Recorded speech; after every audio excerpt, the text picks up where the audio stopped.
اب آتے ہیں جی ماہ رجب کی ایک اور اہم ترین بدعت کے ذکر کی طرف، وہ ہیں 22 رجب کے کنڈے۔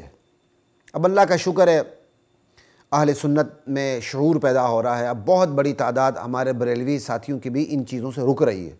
پہلے ان کی بہت بڑی تعداد یہ کنڈے شونڈے کیا کرتی تھی، اب ماشاءاللہ بہت بڑی تعداد رک رہی ہے، ان کو شعور آ رہا ہے۔ 22 رجب کے کنڈے جو حضرت جعفر صادق رحمہ اللہ اور ایک لکڑ ہارن کی طرف منسوب ہے، ایک کہانی بیان کی جاتی، من گڑت کہانی یہ بیان کی جاتی ہے کہ حضرت جعفر صادق میں امام نہیں کہتا، سارے امام ابو حنیفہ امام شافعی امام ہے، لیکن ہم امام اس معنی میں امام نہیں کہتے جس معنی میں تشیع امام کو امام سمجھتے ہیں۔ ان کے ہاں امام پر وحی آتی ہے، ہمارے ہاں امام پر وحی نہیں آتی، ہمارے ہاں امام جو ہوتا ہے فروعات میں ہوتا ہے، تو ٹھیک ہے نا، تو ہمیں ان کی اصطلاحات سے گریز کرنا چاہیے۔ ہاں امام جعفر صادق امام اس حوالے سے ضرور ہیں کہ وہ ہمارے مقتدا تھے، پیشوا تھے، بڑی شخصیت تھی، کوئی چھوٹی شخصیت نہیں تھی، لیکن اس حوالے سے امام ماننا کہ ان پر وحی آتی تھی، وہ معصوم تھے، ہمارے ہاں نہیں ہے۔ چونکہ ہمارے ہاں یہ چیز نہیں، تو امام کا لفظ انہوں نے لگایا تو ان سے بچنے کے لیے ہم ان کے ساتھ امام کا لفظ نہیں لگائیں گے، حضرت جعفر صادق رحمہ اللہ کہیں گے، ٹھیک ہے۔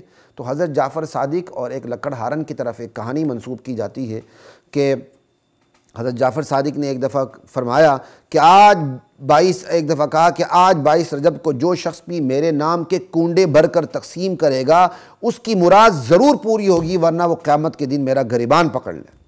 چنانچہ ایک لکڑ ہارن نے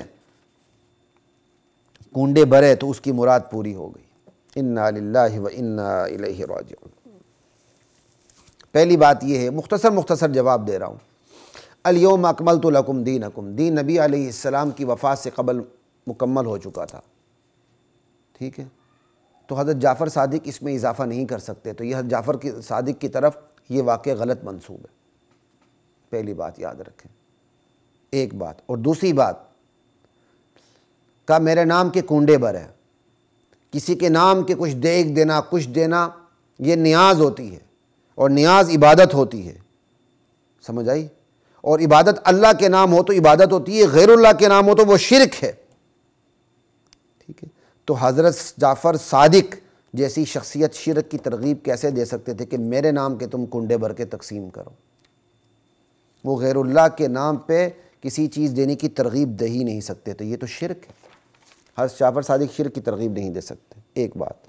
دوسری بات، انہوں نے کہا کہ مراد ضرور پوری ہوگی، کہ حضرت جعفر صادق عالم الغیب تھے؟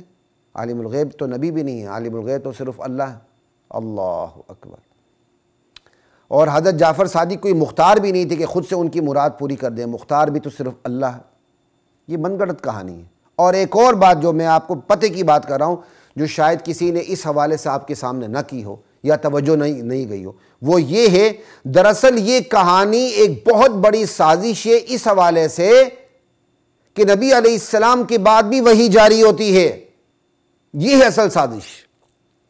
ہمارے ساتھیوں نے سمجھ لیے کہ حضرت امیر معاویہ رضی اللہ تعالیٰ عنہ کی وفات کا جشن منا رہے ہیں، اس پر بھی بات ہوگی، وہ بھی ٹھیک ہے، لیکن اصل سازش یہ ہے کہ امت کو یہ تصور دینا مقصود ہے کہ وحی فی الحال جاری ہے، نبی علیہ السلام کے بعد وحی جاری ہے، اور حالانکہ یہ بات طے شدہ ہے کہ ختم نبوت کا مفہوم یہی ہے، ختم نبوت کا مفہوم یہی ہے کہ نبی علیہ السلام کی وفات کے ساتھ ہی وحی کا چیپٹر کلوز ہو چکا ہے، اب وحی کسی پہ نہیں آنی۔ اور جو یہ سمجھتا ہے نبی علیہ السلام کے بعد بھی ہماری کسی ہستی پہ، ہماری کسی شخصیت پہ یا امام پہ وحی آتی ہے، دراصل وہ ختم نبوت کا منکر ہے۔ اب حضرت جعفر صادق کی طرف یہ منسوب کرنا کہ میرے نام کے آج جو میرے نام کے کنڈے بھرے گا تو اس کی مراد پوری ہوگی، کیا حضرت جعفر صادق پہ وحی آئی تھی؟ یہ لوگوں کو ترغیب دینا ہے کہ نبوت کے بعد بھی یہ وحی جاری ہے، کیونکہ ایک خاص طبقے کا یہ عقیدہ ہے کہ نبی علیہ السلام کے بعد بھی ہمارے اماموں پر وحی جاری ہوتی ہے۔ تو اصل امت اہل اسلام کے درمیان، خصوصاً اہل سنت اور سنیوں میں یہ عقیدہ پھیلانا ہے کہ وحی جاری ہے، کیونکہ حضرت جعفر صادق نے جو کہا تو اس کا مطلب ان پر وحی آئی تو کہا نا۔ تو یہ بہت بڑی سازش ہے امت کے اندر یہ پھیلانے کا طریقے کے ساتھ کہ نبی علیہ السلام کی بعد بھی دوسروں پر وحی آتی ہے، وحی شریعت۔ انا للہ و انا الیہ راجعون۔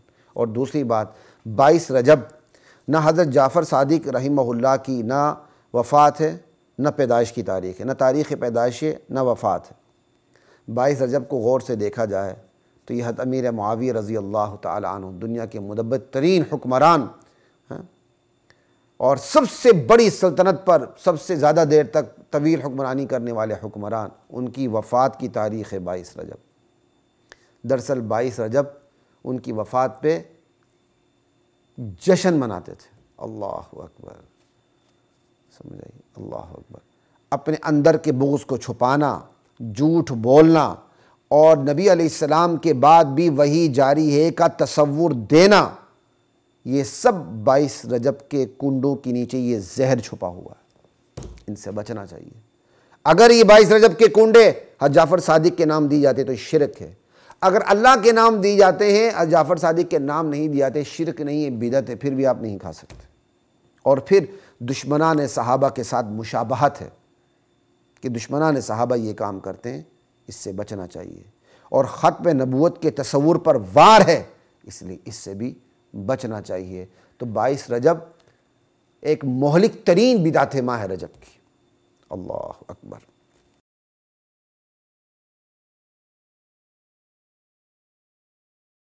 وَلَقَدْ